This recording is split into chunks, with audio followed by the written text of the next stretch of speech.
Hi everyone, and welcome to Readings in English. This channel is dedicated to celebrating the beauty, power, and global reach of the English language. English, a language born from a blend of Anglo-Saxon, Norman French, and countless other influences, has evolved into a vibrant tapestry of dialects, accents, and expressions. It's the language of Shakespeare and the Beatles, of scientific breakthroughs and global communication. It connects billions of people across continents, cultures, and backgrounds. But English isn't just about grammar rules and vocabulary lists. It's about stories, emotions, and human connections. It's the vehicle through which we share our experiences, our dreams, and our deepest feelings. And that's what I want to explore here: the power of English to tell compelling stories, to build bridges, and to connect us all. So settle in, grab a cup of your favorite beverage, and prepare to be swept away by love across the distance. Don't forget to like this video, subscribe to the channel for more captivating stories, and leave your comments below. I'd love to hear your thoughts. Let's begin. The sun, to molten orange orb sinking behind the Ligurian Sea, painted the pastel houses of Manila in hues of fiery gold and blushing rose. Marco, perched on a sun-warmed stone wall overlooking the harbor, sketched furiously in his worn leather-bound notebook. The scent of salt and the distant cries of gulls filled the air, a familiar symphony accompanying his artistic endeavors. He loved Cinque Terre, this breathtaking string of villages clinging to the Italian Riviera. Its beauty was a constant source of inspiration, a wellspring that fueled his passion. But tonight, a different kind of inspiration stirred within him, a flutter of anticipation that had nothing to do with the picturesque landscape. He was waiting for his connection with Sophia, a vibrant American architect he'd met through an online art forum.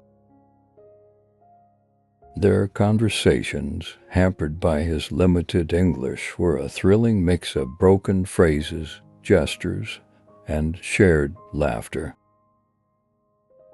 He longed to communicate more fluently, to truly express the depth of his feelings, to bridge the gap between their worlds.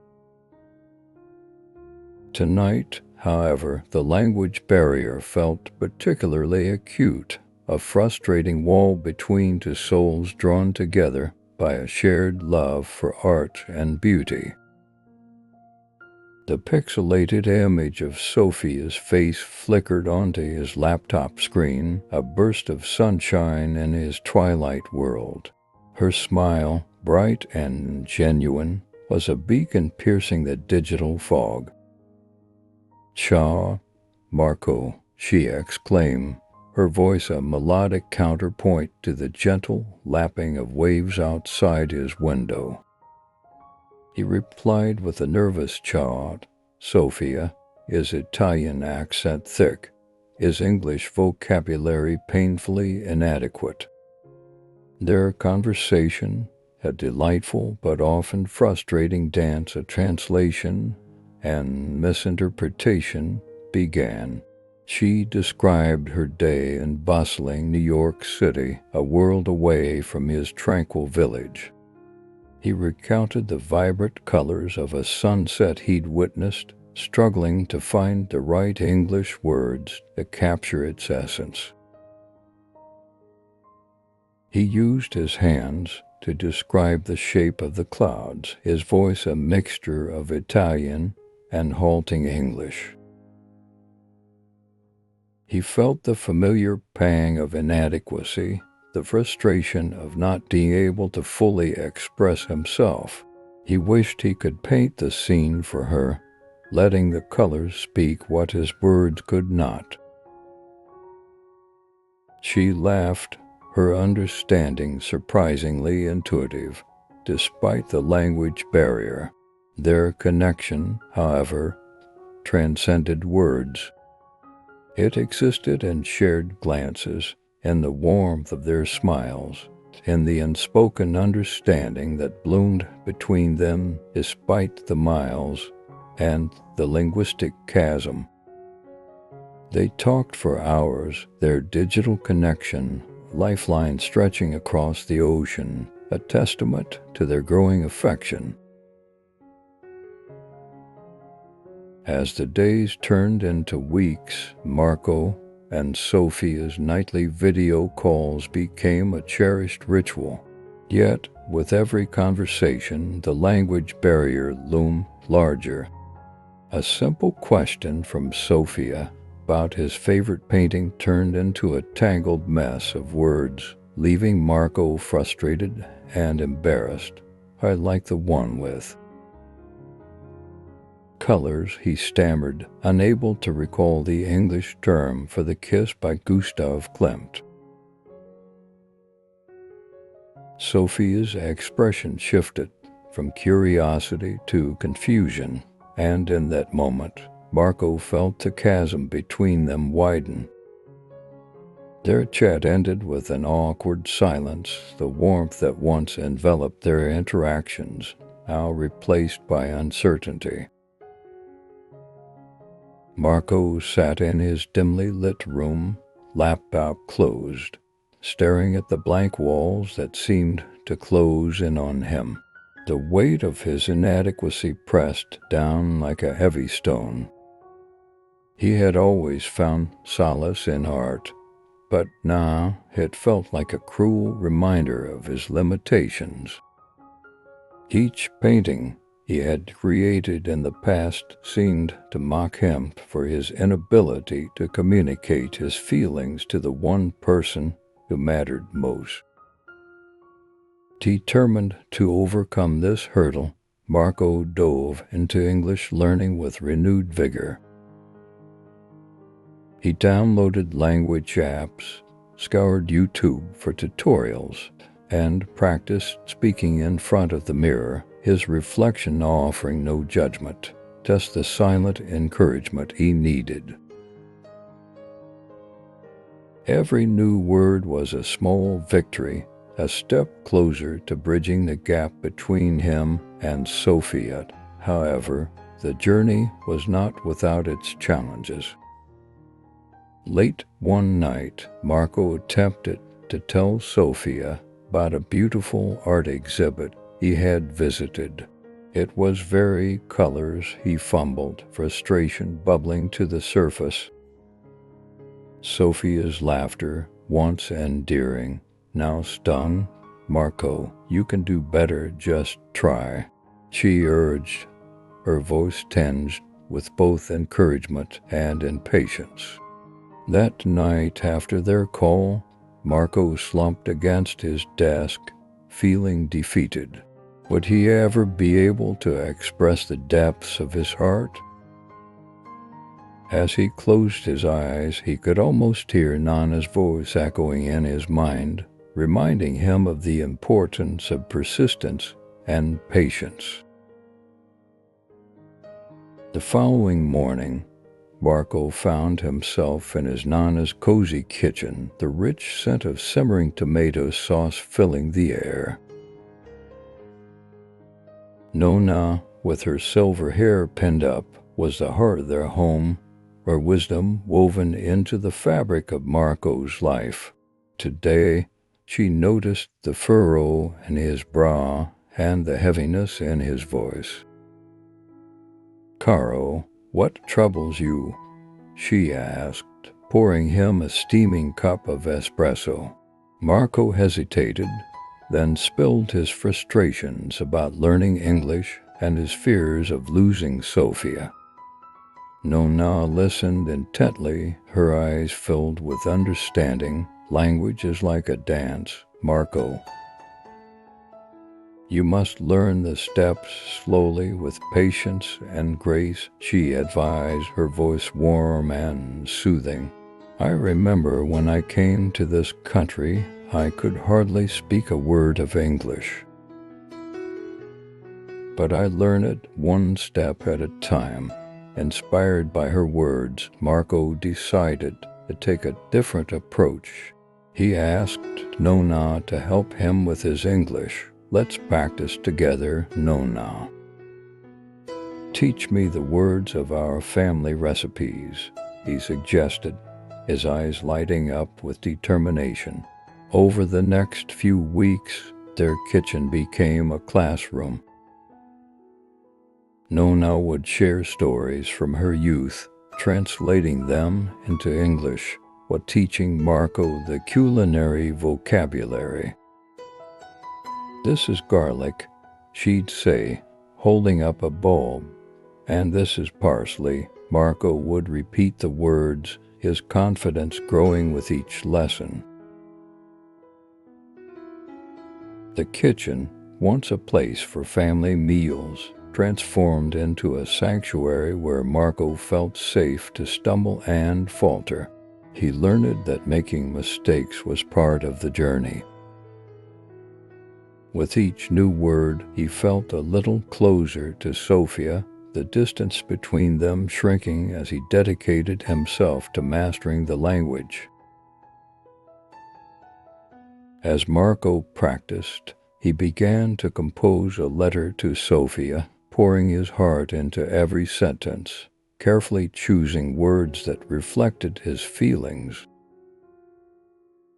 He envisioned the moment he would finally share it with her, hoping it would convey what he had struggled to express in their calls. With each passing day, Marco's determination grew, fueled by his Nana's wisdom and the unyielding hope of love. One rainy Tuesday evening, a frantic call shattered the fragile peace Marco had begun to cultivate. It was Sofia, her voice tight with distress. A crucial architectural project had encountered unforeseen complications, a major setback threatening to derail months of painstaking work.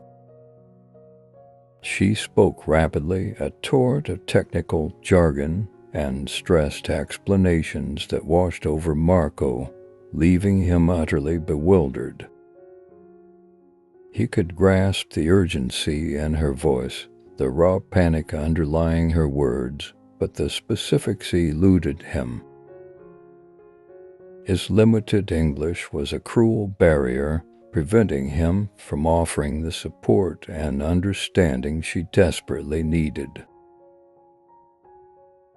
He could only offer clumsy words of comfort, his inadequacy a sharp, painful sting. He felt utterly helpless, the distance between them widening, not just geographically, but emotionally. The conversation ended with Sofia's choked sobs and a promise to call back later. Marco hung up the phone feeling heavy in his hand, a symbol of his own powerlessness. He felt the sting of his limitations acutely, the weight of his inability to fully participate in her life, to truly be there for her when she needed him most. This experience became a turning point, a catalyst for a renewed and intensified commitment to learning English. He realized that his language skills weren't just a personal challenge. They were a crucial element in his relationship with Sofia.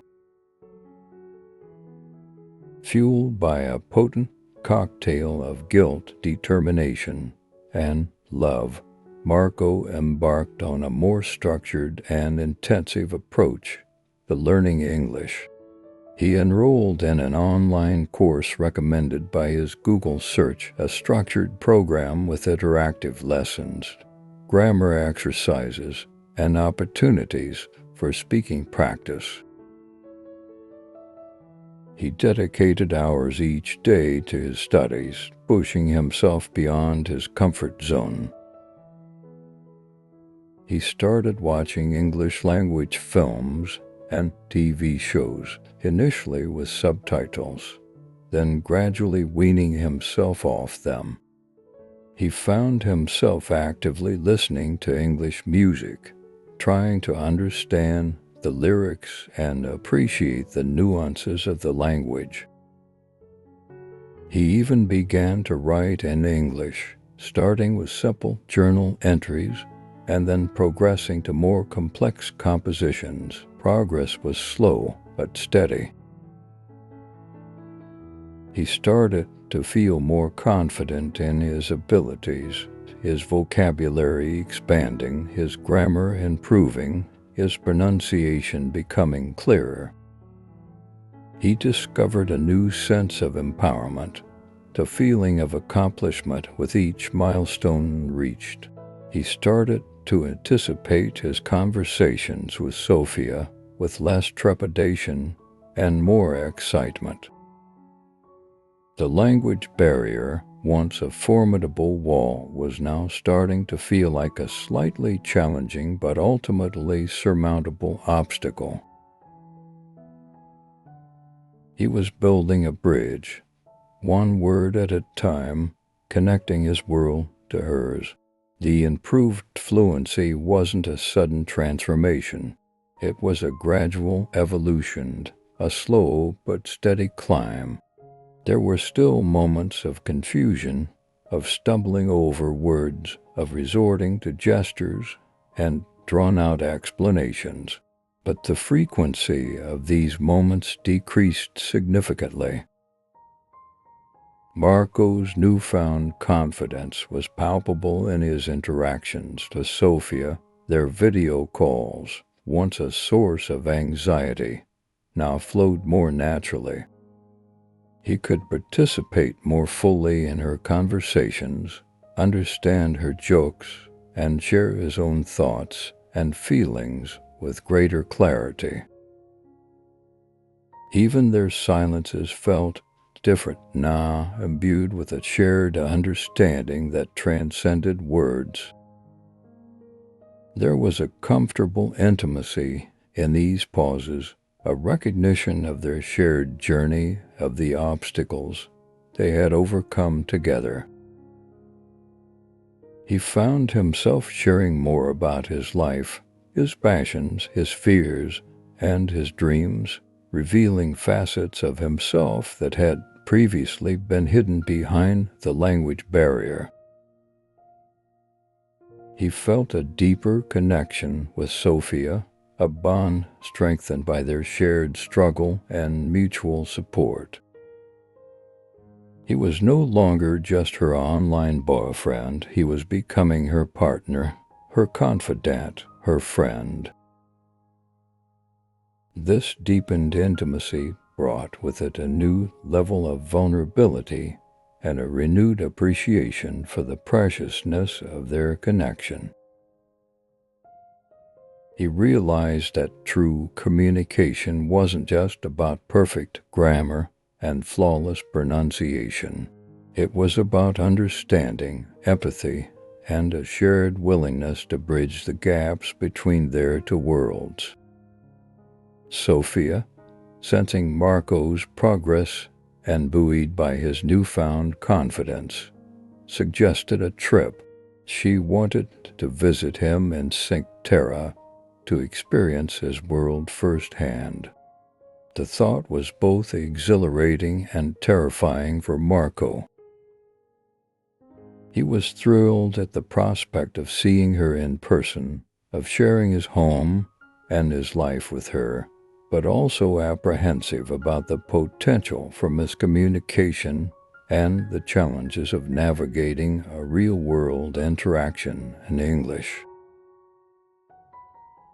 He redoubled his efforts, focusing on practical conversational skills, researching common Italian phrases, and practicing his pronunciation. He spent hours walking the streets of his village, imagining Sofia by his side, rehearsing conversations in his mind. He wanted to create a perfect experience for her, a trip that would showcase the beauty of his homeland and the depth of his feelings. He planned romantic walks along the coast, delicious meals in local trattorias, and visits to the art galleries that had inspired him. He even arranged a private boat trip, hoping to create a truly unforgettable experience. He was determined to show Sofia not just the beauty of Cinque Terre, but also the depth of his love and devotion. He wanted to prove that the language barrier, though a challenge, was not an insurmountable obstacle to their love. He was ready to welcome her into his world, and he was confident that their connection would transcend any remaining linguistic difficulties. The day of Sofia's arrival dawned bright and clear, the sun painting the Cinque Terre villages in vibrant colors. Marco, a mixture of excitement and nerves churning within him, waited at the train station. He'd rehearsed his welcome speech countless times, meticulously crafting each sentence, ensuring his pronunciation was impeccable. As the train pulled into the station, a wave of anticipation washed over him. He spotted her instantly, her bright smile a beacon in the bustling crowd. The moment they met, the carefully constructed words dissolved, replaced by a spontaneous embrace that transcended language. The physical proximity, the feel of her hand in his, was electric. The initial awkwardness quickly faded as they embarked on their planned itinerary. Marco's carefully planned tour of the villages, the romantic walks along the coast, and the delightful meals in local trattorias were all infused with an intimacy and spontaneity that surpassed his expectations. He watched Sofia's reactions, her expressions of awe and delight, and felt a deep sense of satisfaction. He was showing her not just the beauty of his homeland, but also the depth of his love. He found himself effortlessly switching between Italian and English, his words flowing naturally, a testament to his improved fluency and their growing connection. The language barrier, once a significant obstacle, was now barely a whisper in the wind. Beyond the meticulously planned itinerary, unexpected moments of connection unfolded organically. During a quiet evening stroll, sharing gelato by the harbor, Sofia confessed a hidden insecurity, a fear of failure that had been gnawing at her. Marco, listening intently, offered words of encouragement and understanding, his improved English allowing him to express the depth of his empathy. The conversation flowed naturally, a testament to their growing connection. Later, exploring a hidden cove, they discovered a small, abandoned artist studio, its walls adorned with faded murals. Inspired by the setting, Marco spontaneously began sketching, capturing Sofia's beauty in charcoal. The image, though unfinished, was imbued with a raw emotion that transcended language. Sofia, in turn, shared a personal story, revealing a vulnerability that deepened their connection. These unplanned moments, these unexpected discoveries, strengthened their bond in ways that no carefully planned itinerary could have achieved. They were not just lovers, they were collaborators in creating a shared narrative, a love story unfolding against the breathtaking backdrop of Cinque Terre. The trip culminated in a quiet, intimate dinner overlooking the sea. As they shared a bottle of local wine, the sunset painting the sky in vibrant hues, Marco knew that their journey, while challenging, had led them to a place of profound understanding and mutual love. The language barrier, once a formidable obstacle, had become a testament to their resilience and the power of their shared connection. Sophia's departure was bittersweet. The train whistle, a mournful cry echoing through the valleys, seemed to symbolize the temporary separation. The vibrant energy she brought to Cinque Terre had faded, leaving a quiet stillness in its wake. Marco, despite his improved English, felt a pang of loss, a familiar ache of distance. He'd grown accustomed to her presence, her laughter, her insightful comments. The silence in his home felt deafening. He poured his emotions into his art, sketching furiously, capturing the lingering essence of her presence in his work. He started a new series of paintings inspired by their shared experiences in Cinque Terre, each canvas a vibrant testament to their connection. He found solace in his work, but the longing for her remained.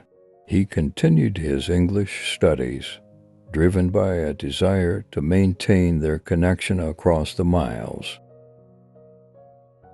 He practiced his pronunciation, read English novels, and watch movies without subtitles.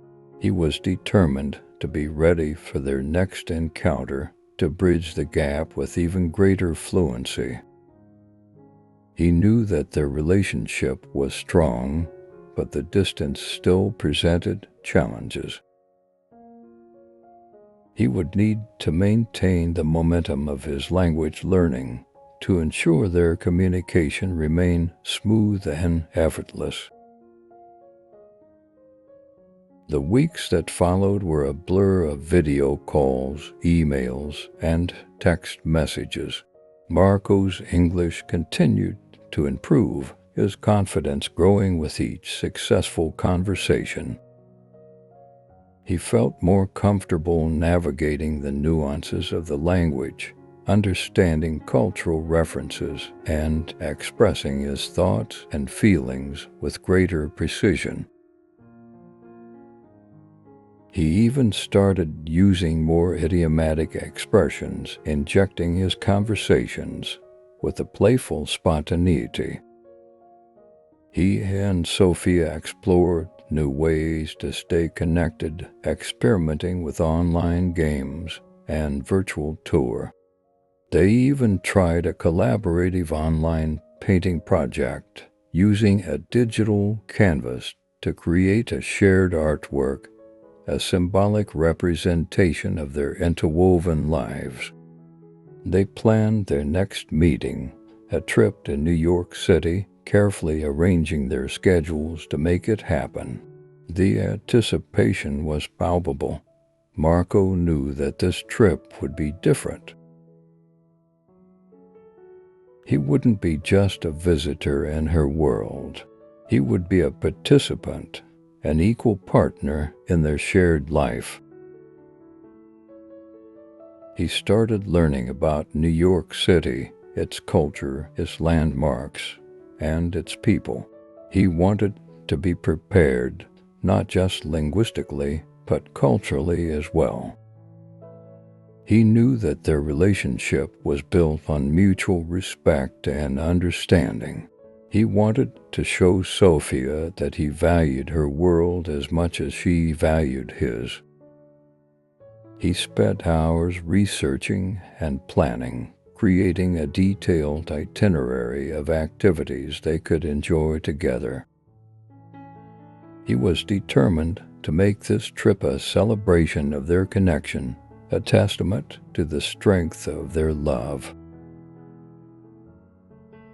New York City exploded around Marco like a kaleidoscope of sights, sounds, and smells. The sheer scale of the city, its relentless energy, was both exhilarating and overwhelming. He'd prepared himself, researching the city's landmarks, its cultural offerings, and its vibrant neighborhoods. But nothing could have fully prepared him for the sensory overload. He clung to Sophia's hand as they navigated the bustling streets, her presence a reassuring anchor in the maelstrom of humanity. Their days were a whirlwind of activity. Visits to iconic museums, walks through Central Park, explorations of diverse neighborhoods, each experience enriching their bond. Marco, armed with his improved English, engaged confidently in conversations with locals, his newfound fluency a source of pride. He ordered coffee in perfect English, navigated the subway system without incident, and even managed to haggle with a street vendor over the price of a souvenir. He felt a sense of accomplishment, a sense of belonging, a feeling of finally bridging the gap between his world and hers. His improved language skills were no longer a barrier, but a bridge connecting him to a new culture, a new experience, and a deeper connection with Sophia. He was no longer just the Italian artist from a quaint village. He was a confident, articulate man navigating the complexities of a global metropolis. Amidst the structured itinerary, spontaneous moments of connection emerge, strengthening their bond. A chance encounter with a street musician playing a hauntingly beautiful melody led to an impromptu dance in the park, a shared moment of uninhibited joy. A visit to a small, unassuming Italian restaurant in Little Italy sparked a conversation about their families, their traditions, and their shared heritage.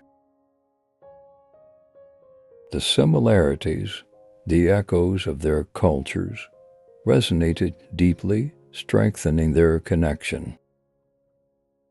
They explored hidden gems, stumbled upon unexpected delights, and created their own unique memories within the city's bustling framework.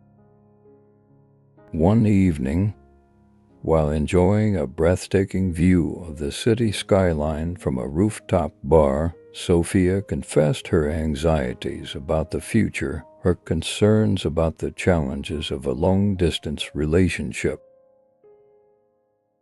Marco, listening intently, reassured her, his words heartfelt and sincere.